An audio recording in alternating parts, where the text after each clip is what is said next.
সুপ্রভাত, কেমন আছে সবাই? বংশাবলী নতুন একটা ব্লগে তোমাদের সকলকে স্বাগত।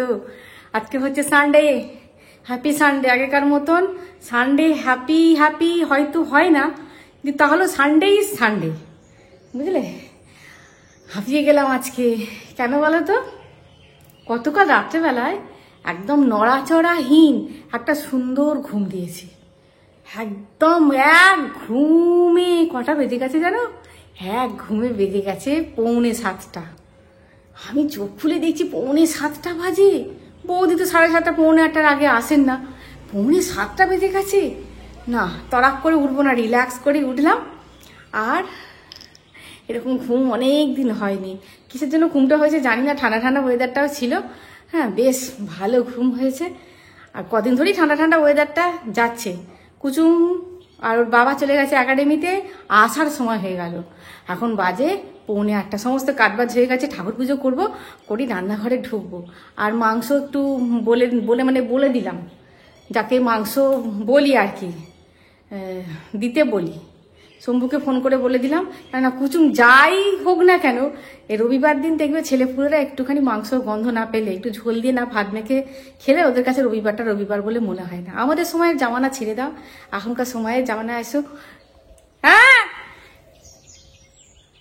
কি বলছো? মাছ পাঠিয়েছি, এই মরেছি, যাচ্ছি, এই মরেছি, মাছ পাঠালো। আমি তো মাংসের কথা বলেছি। তাহলে চলো, জামা কাপড় অনেক কটা আছে, জামা কাপড় মেশিনে ঢোকানো আছে, এগুলো বার করতে হবে। বার করতে বলতে চালিয়ে দিয়েছি, সকালবেলা উঠে চালিয়ে দিয়েছি। এই এখন যদি তুমি বেলাবেলি না শুকো না দিয়ে তুলতে পারো না, বেলায় আর পারবে না, বেলায় আর ভালো লাগবে না। তখন মনে হবে না আমি মেশিন থেকে বার করে জামা কাপড়গুলোকে দিই। এই জামা কাপড়গুলোকে শুকোতে দিয়ে তারপরে রান্না করে ঢুকবো। তারপর ডাকছে কি মাছ দেখি, চলো। কে গো তুমি? আমি বেচা বোধ হয়। মাছ নিয়েছে?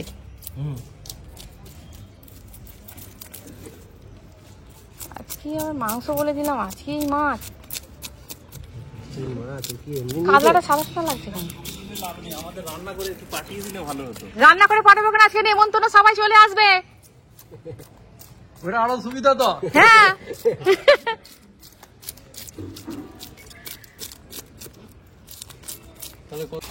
না না, কাছে হয়েছিল পরশুদিন, আজকে মুরগি বলেছি। মুরগি না খাই না, যদি জানতাম যে তুমি এরকম ভালো মাছ নিয়ে আসবে তাহলে আমি বলতামই না, আমি মাংস অর্ডার করতাম না। কারণ আমি সকাল থেকে 3বার 4বার ঘুরলাম। পেটি বার করলে না একটাও? ওটা থেকে বেরোবে না? এই তো বেরোবে। এই পেটি বলছি জি।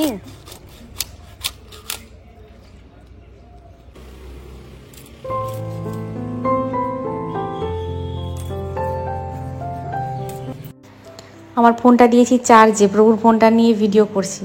দেখছো কেমন সাদা সাদা লাগে? লাল শাকগুলোকেও সাদা সাদা লাগছে। এইখানে লাল শাক ছড়ানো হয়েছে। ছড়ানো বলতে কি, একটা কাটোয়ার ডাঁটা হয়েছিল, বড় হয়ে গেছিলো, এবং সেটা তোমার অনেক বীজ হয়েছিল ওই গাছটাতে। ওই গাছটা এখানে নেড়ে নেড়ে, মানে এখানে ওই ডেড বডিটা, গাছটার ডেড বডিটা এখানে প্রভু কী করেছে, মানে ঝেড়ে ঝেড়ে দিয়েছে। আর সেই দানাগুলো পড়ে নিজে থেকেই হয়েছে। দেখো, এটা এক ধরনের লাল শাক, আর তোমার কি বলে, লাল নোটে যেটাকে বলে, কিন্তু সেই লাল মতো যেটা সেটা নয়। এটাও খেতে খুব ভালো। ওকে বলেছি তুলে দিতে। ফোন করেছিল, মাংসটা নিয়ে আসো। আর কি আছে, না দেখানোর কি আছে? একটা পাতলা গেঞ্জি পরেছে, বলছে এই গেঞ্জিটা তোমার বন্ধুদের দেখাবে। আর না দেখানোর কি আছে? বাগানে কাজ করাতে কি হয়েছে? দেখো, হ্যাঁ, একদম ফ্রেশ পুরো। সেই বৃষ্টিটা হয়ে গেছে তো একদম দারুণ ফ্রেশ। তুমি ডালটা ভাঙলে কি করে? কেটে দিলাম।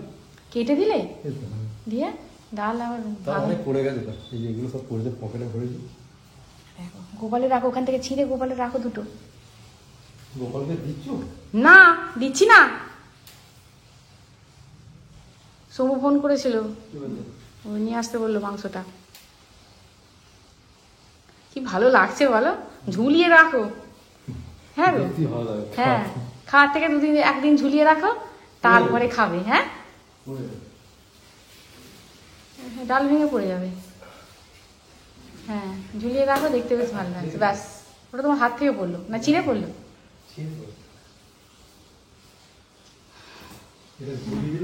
একটুখানি শুধু বসেছিলাম, কি গরম আজকে, কি রোদ দিয়েছে গো। এখনো মেশিনে জামা কাপড় দেখো হয়ে গেছে। এটা জলের সুইচটা বন্ধ করা হয়নি, বন্ধ করতে হবে। আজকে রান্নার ক্ষেত্রে অবস্থা জটিল হয়ে গেল। শাক বেছে ধুয়ে নিয়েছি, কি বালি গো শাকে ছিল। এখানে পেঁয়াজ কুটে নিয়েছি, এখানে আদা রসুন কুটে নিয়েছি, এখানে দেখো অল্প অল্প বাখড়া হয়েছে আমগুলো, আম কুটে নিয়েছি, আমের চাটনি হবে, মাংসর আলু কুটে নিয়েছি। আর এই মাছটাতে দেখলে, এই মাছ না সবসময় পাওয়া যায় না আমাদের এখানে, মানে দেশি মাছ। ভেরির মাছ তুমি পাবে, কিন্তু দেশি মাছ তুমি পাবে না। এই মাছটা যদি নেবে জানতাম তাহলে আমি মাংসর অর্ডার করতাম না। মাংসর আবার অর্ডার করে ফেলেছি, কি করব, দেখা যাক কি হয়। কি বলো? কি ঘোষ দুধ দিয়েছে দেখেছো, দারুণ দুধ দিয়েছে আজকে। বলছে এই দুধটা খাবে, স্পেশাল করে দিয়ে গেলাম, আমাকে স্পেশাল করে দিয়ে গেছে আজকে দুধটা। আমি বলছি তাই, আমাকে যা দেন সেটা কি জল দেওয়া দেন নাকি? বলছে না, এটা স্পেশাল গরুর দুধ। বলছে আচ্ছা ঠিক আছে। টাটকা মাছ না খেয়ে ফ্রিজে রাখতে ভালো লাগে? এখানে হচ্ছে ডাল দিয়ে খাওয়ার মতন, এটা ডাল দিয়ে খাবো, একদম একটাতেই রাখি।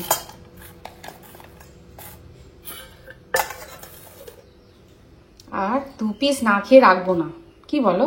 আমার ঠাকুমা বলতো না খেয়ে রাখবি না। 3 পিস 4 পিস 4 পিস রান্না করব, আর বাকি রেখে দিই। কি বলো? সব একদিনে খেয়ে লাভ নেই।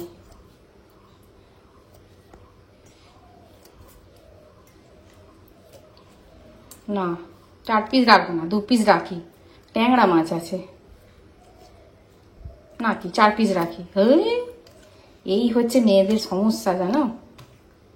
এটা ভেজে ফেলবো। মেয়েরা অনেক কিছু ভেবে সংসার করে, 4টে পিস মাছ থাকলে আমার একটা বেলা চলে যাবে।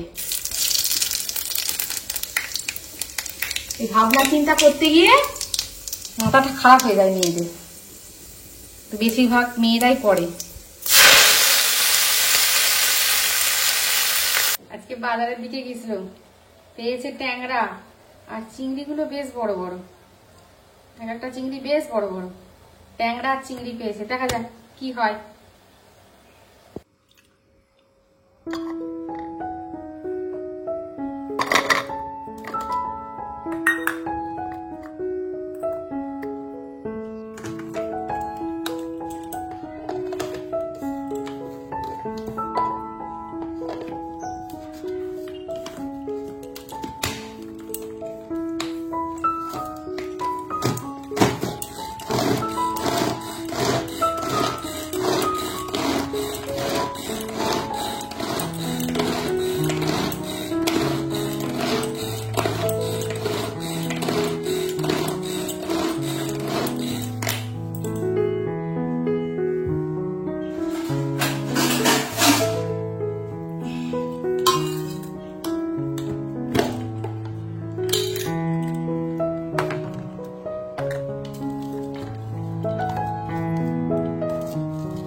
আমরা এমন জায়গায় থাকি, মানে এখানে ভালো মাছ পাওয়া দুর্লভ। কোনো লোকজন হয়তো বাড়িতে এলো, তোমার হয়তো ইচ্ছা হলো এই মাছটা খাওয়াবে তুমি, সেটা তুমি পারবে না, তোমাকে বাজারে যেতে হবে, তবে তুমি মাছটা পাবে। আবার বাজারে গিয়েও, আমাদের এখানকার বাজারে গিয়েও তুমি মানে পছন্দ মতো যে মাছ কিনবে, সেই সময় হয়তো সেই দিনকে হয়তো সেই মাছটা আসেইনি বাজারে। সুতরাং যখন যেখানে ভালো মাছ পাওয়া যায়, যদি ব্যান্ডেলের ওদিকে যায় বা চুঁচড়োর ওদিকে যায়, তখনই প্রভু নিয়ে চলে আসে। আমাদের এখানে পাওয়া যায় না। আজকে 4-5 কোয়া রসুন কাঁচা দিয়েছি মাংসে। আজকে একটু ঝোল ঝোল পাতলা পাতলা করব। আর মাছগুলো রেখে দিয়েছি, একটু ভাজবো। ওই বড় মাছটা যেটা নিলাম সেটা ভাজবো, আর বাকি মাছগুলো রেখে দিয়েছি, ওটা প্রায় 3 দিন 4 দিন হয়ে যাবে আমাদের। এক এক দিনে এক একটা করবো, 3 দিন 4 দিন তোমার এখন নিশ্চিন্ত, কেননা এই মাছগুলো সবসময় পাওয়া যায় না। আর এমনি মাছ, যে দেশি মাছ কিনে আমার রাখতে ভালো লাগে না। লেভেলে একটা গরম বিচ্ছিরি চাপচাপে একটা কেমন যেন গরম। মাদুরটা ধুয়ে দিয়েছিলাম, মাদুরটা পেতে আজকে একটুখানি শোবো দুপুরবেলা। বিচ্ছিরি একটা গরম হচ্ছে, কেমন আর্দ্রতা বেশি, আজকে বৃষ্টি হওয়ার সম্ভাবনা আছে বলেই দিয়েছে।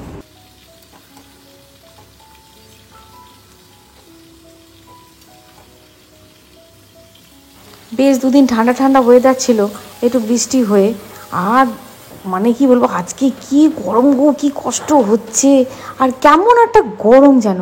ওই জন্য একদিকে চাটনিটা চাপিয়ে দিয়েছি, আর একদিকে মাংসটা প্রায় হয়েই গেছে। রান্নাঘর থেকে মনে হচ্ছে কখন বেরিয়ে চলে যাব, এত কষ্ট হচ্ছে। প্রভুকে খেতে দিয়ে দিয়েছি, ও বেরিয়ে যাবে, আর কুচুম এখনও স্নান করেনি। ওকে দাদা পড়াতে এসেছে, মানে ওই যে সায়েন্সের দাদা আজকে পড়াতে আসার কথা ছিল, ও পড়াতে এসেছে। আর কুচুম চান করবে, তারপরে আমি আর কুচুম একসঙ্গে খেতে বসবো। এই হয়েছে আজকে রান্না, বুঝতেই পারছো, চাটনি, মাংস, মাছ ভাজা আর শাক ভাজা। গরমে সকালবেলাতেই বলে দিয়েছে বিশেষ কিছু রান্না করবে না, বিশেষ কিছু খাবো না, হালকা পাতলার উপর রান্না করবে। আমি বললাম ঠিক আছে, কিন্তু এতগুলো মাছ এসে গেছে, মাছগুলো সব ঠিকঠাক করে রেখে দিলাম, এই আজকে এই দিয়েই চালালাম।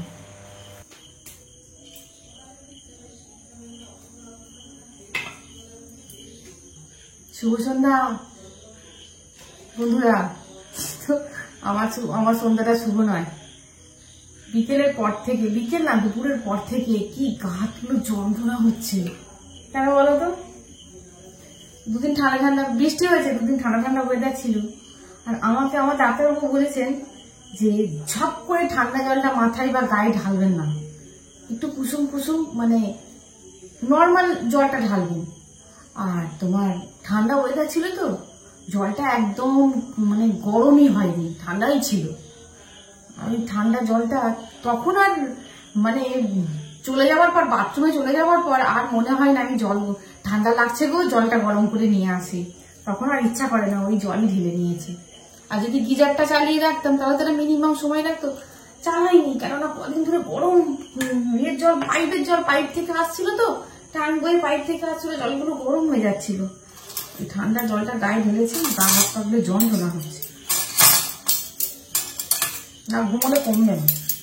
তারপরে ফ্যানের হাওয়া খেয়েছি, বেশ ঠান্ডা ছিল দুদিন, রাত্রেবেলায় ফ্যানের হাওয়া খেয়েছি, ঘুমিয়ে পড়ার পর আর কি ফ্যান কমায়, ঢাকা দিয়ে নিয়ে ফ্যানও চলছে ঢাকাও দিই, আরামে ঘুম হয়। বলো তো টেনশন নেওয়া যায়, ফ্যান কমাতে হবে, ঠান্ডা লাগছে এবার ফ্যান কমাতে হবে। চামচগুলোও তোলা হয়নি, বাসনগুলো পড়ে আছে, যে যে জায়গায় তোলা হয়নি, তুলতে হবে। আর আলু ভেজে নিয়েছি, আলু ভাজবো। দিনের বেলাটা একটু মাংস আছে, একটু আলু ভাজবো, রুটি হয়ে গেছে।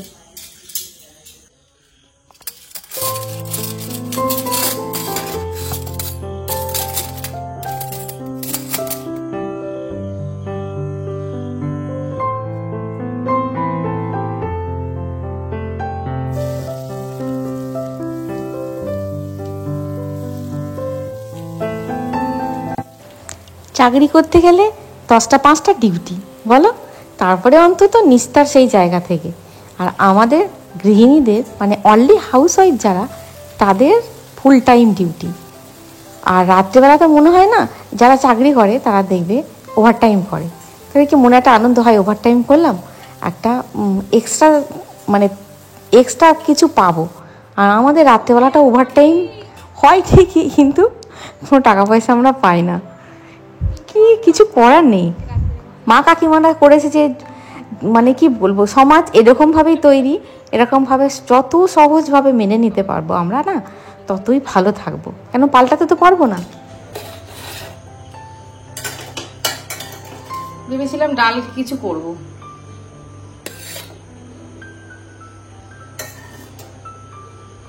আর ভাল লাগলো না, আলু ভাজাই করলাম। এই জিনিসটা বাচ্চাদের দিয়ে দিলে, বাচ্চাই বলো বুড়োই বলো, রুটি দিয়ে ভালোই বাসে খেতে।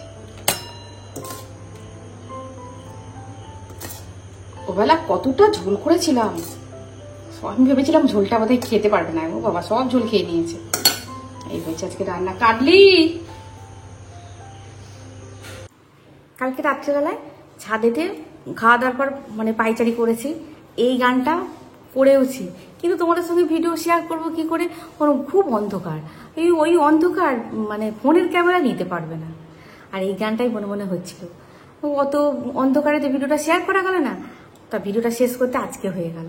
তোমরা হয়তো বলবে এটা আবার কি নতুন কি ব্যাপার, কি গানটা বলো তো? এই বাংলা ভার্সনটা বলবে কি, কমেন্টে জানাবে কার সুর, মানে আমাদের এখানকারই বাংলারই একজনকার সুর, বুঝতে পেরেছ? আর বাংলা ভার্সনটা কমেন্টে জানাবে। কহে দূর জব দিন ঢলে যায়, সাজ কি দুলহন बदन छुड़ाए, चुप कैसे आए, कहीं दूर जब दिन ढल जाए, साज की दुल्हन बदन छुड़ाए, चुप कैसे आए, मेरे ख्यालों के आंगन में कोई सपनों के दीप जलाए, दीप जलाए, कहीं दूर जब दिन ढल जाए, साज की दुल्हन बदन चुराए, चुप कैसे आए। জামরুলটা খাবো, দেখবে অনেক স্মৃতি আছে। আমার জামরুলটা খেতে গিয়ে মনে পড়ে গেল, না গানটা করি, তারপরে মানে মাথাটা গরম হয়ে যাবে, নাহলে গানটা করতে পারবো না। দেখবে অনেক স্মৃতি আছে না, যেগুলো তিক্ত স্মৃতি বা ভালো স্মৃতি। ভালো স্মৃতি মনে করলে ভালোই লাগে, আবার খারাপ হলে কষ্টও হয়, কিন্তু তিক্ত স্মৃতি মনে পড়লে ভুলে যাওয়াই ভালো। কিন্তু একটা স্মৃতি তুমি ভুলতে পারবে না, সেই সম্পর্কিত সেই বস্তুটা বা সেই ব্যক্তিটা যখন চোখের সামনে আসবে তখনই তোমার মনে পড়ে যাবে। কিছু করার নেই, ডিলিট করা তো যায় না, অনেক কিছু জিনিস ডিলিট করা যায় না। যদি যেত আমার মনে হয় ভালো হতো। তখন ফোরে, সম্ভবত ফোরে পড়ি, ফোরে না ফাইভে। দেখো এখনকার ছোটবেলাটা একরকম ছিল, তখনকার ছোটবেলাটা একরকম ছিল। তখন মানে কি বলবো, বিকেল মানেই একটু খেলাধুলা করো, হ্যাঁ খেলাধুলার মাধ্যমে যেটুকু শরীর চর্চা হতো, বিকেল হলে খেলাধুলা। এখনকার ছেলেমেয়েরা তো খেলাধুলা করার সুযোগই পায় না। আর গ্রামে, বিশেষ করে আমরা তো গ্রামে মানুষ হয়েছি, গ্রামের ছেলেমেয়েরা খেলাধুলা করবো। আর যেদিনকে খেলাধুলার সেই রকম সঙ্গী পাতি জুটলো না, সেদিনকে কুটবুদ্ধি মাথায় খেলতো কি, এই আমতলা, জামতলা, কাঁঠালতলা ঘুরে ঘুরে বেরিয়ে, তারপরে পাখিরা যেমন বাসায় ফেরে তেমন আমরা সন্ধ্যেবেলায় বাসায় ফিরে পড়তাম। আর আমার ঠাকুমা বলতো, এই যে টক ফল জাতীয় জিনিসগুলো, মানে এই যে কুল বলো, তারপরে জামরুল বলো, জাম বলো, এগুলো নিচে পড়ে গেলে যদি কেউ কুড়িয়ে নিয়ে খায়, তাকে চুরি করাও বলে না, আর এটা অপরাধও কিছু নয়। সেটাই জানতাম এবং আনন্দও হতো, মজাও হতো। একটা আম পড়ে থাকলে সামনে পাকা আম, আহা কি আনন্দ গো, একটা আম পেয়েছি, আনন্দ হতো নাকি? হতো তো। তখন সম্ভবত 4 না হলে 5-এ পড়ি। আমার এখনো স্মৃতিটা আমার এখনো মানে টাটকা হয়ে আছে, ভুলতে পারিনি। দেখো একটা বাড়িতে জামরুল গাছ আছে, জামরুল গাছটা মানে বাড়িটা ঘেরা নয়, বাড়িটা ফাঁকা, আর তার পাশে একটা মাঠ আছে, সেই মাঠটাতে আমরা খেলা করছি, মানে কয়েকজন মিলে খেলা করছি, ছোট ছোট খেলা করছি। তারপরে হঠাৎ না চিৎকার কানে এলো, ও মা গো, বাবা গো, বাঁচাও গো, বাঁচাও গো, এরকম একটা চিৎকার এলো। আমরা সবাই মিলে ছুটে গিয়ে দেখছি, মানে আমরা যে পাড়ায় থাকি তারপরের একটা পাড়ার একটা ছেলেকে ওই বাড়ির ব্যক্তিটা মানে একটা লাঠি করে কি যে মারছে, চিন্তা করতে পারবে না। কেন? সেই নাকি কতগুলো জামরুল পেরেছে কি গাছতলা থেকে কুড়িয়েছে, বুঝতে পারিনি, কিন্তু এতটাই বিভৎসভাবে মারছে, বড় লাঠি করে, মানে চুলের মুড়িটাকে ধরেছে, মানে চুলের মুড়ি স্বাভাবিক ধরলে কেউ নড়াচড়া করতে পারে না, চুলের মুড়িটাকে ধরে যে কি মারছে বিভৎসভাবে। আর আমরা তো না ভয়ে কাঁটা হয়ে গেছি। দিয়ে ভাবো, সেই স্মৃতিটা আমার মনে আছে যে এই ব্যক্তিটা কি কটা জামরুলের জন্য ছেলেটাকে কিভাবে মেরেছিল, সেটা না আমার এখনো স্মৃতিতে আছে। আমার মাঝে মাঝে বাপের বাড়ি গেলে ওই মানুষটাকে আমি এখনো দেখি, আর তখনই মনে পড়ে যায়। সেদিনে স্টেশনে বইতে যাচ্ছিলাম, সেদিকে স্টেশনে মানুষটার সঙ্গে দেখা হয়েছিল। দিয়ে ও মা এমন ভালো ব্যবহার করছে, হ্যাঁ এমনি আমার সঙ্গে খুব একটা বেশি কথোপকথন হয় না, তাহলে সামনাসামনি গ্রামের মেয়ে তো দেখা হয়ে গেছে, পাড়ারই মেয়ে। ভালো আছিস? তোর মা তোর কাছে থাকে না এখানে থাকে? কেমন আছিস, কেমন ঘর সংসার করছিস, ভালো আছিস তো মা? কি সুন্দর করে কথা বলছে ওই ব্যক্তিটার। আমি মানে হ্যাঁ না বলে খুব সামান্য উত্তর দিয়ে দাঁড়িয়ে টেনে দিলাম এবং ওই কম্পার্টমেন্টটাতে উঠলাম না। ওই ব্যক্তিটা যেহেতু কম্পার্টমেন্টটাতে উঠছে, আমি অন্য কম্পার্টমেন্টটাতে উঠলাম। আমি মানে তখন আমি চিন্তা করছি যে দেখো সমাজে এমন কতগুলো মানুষ আছে না, তারা ব্যক্তিগতভাবে মোটেই ভালো হয় না, কিন্তু ভালো সাজার নাটকটি খুব সুন্দর করে। আমি খালি ভাবছি এই তোমাকে আর চিনতে বাকি আছে, তুমি যা ছেলের দিকে মেরেছিলে, আমি এখনো মনে পড়ে, গায়ে একদম লাল লাল বড় বড় দাগ, আর ছেলেটা যে চিৎকার করছে মাগো, আর আর আর নেবো না গো, আর পুরো না, যেটা চিৎকার, সেই ছোটবেলায় সে একটা আতঙ্ক, একটা ভয় পেয়ে গেছিলাম, ছুটে গিয়ে দেখেছিলাম, সেটা আমার এখনো মনে পড়ে। যখন এই ব্যক্তিটাকে আমি দেখি তখনই আমার মনে পড়ে, বুঝেছ? তাহলে যখনই কোনো কিছু স্মৃতি মাথায় ঠক্কর মারে তোমাদেরকে বলে দিই, বুঝলে? এমন কতগুলো অতীত আছে না, ডিলিট হয়ে যায় ভালো, মন থেকে ডিলিট হয়ে যায় ভালো, কিন্তু কিছু করার নেই। এই জিনিসগুলো ব্যক্তিগুলো চোখের সামনে পড়লেই মনে পড়ে যাবে। তাহলে আজকের মতো ভিডিওটা এইখানেই, নেক্সট ভিডিও দেখা হচ্ছে। খুব ভালো থাকবে, খুব সুস্থ থাকবে।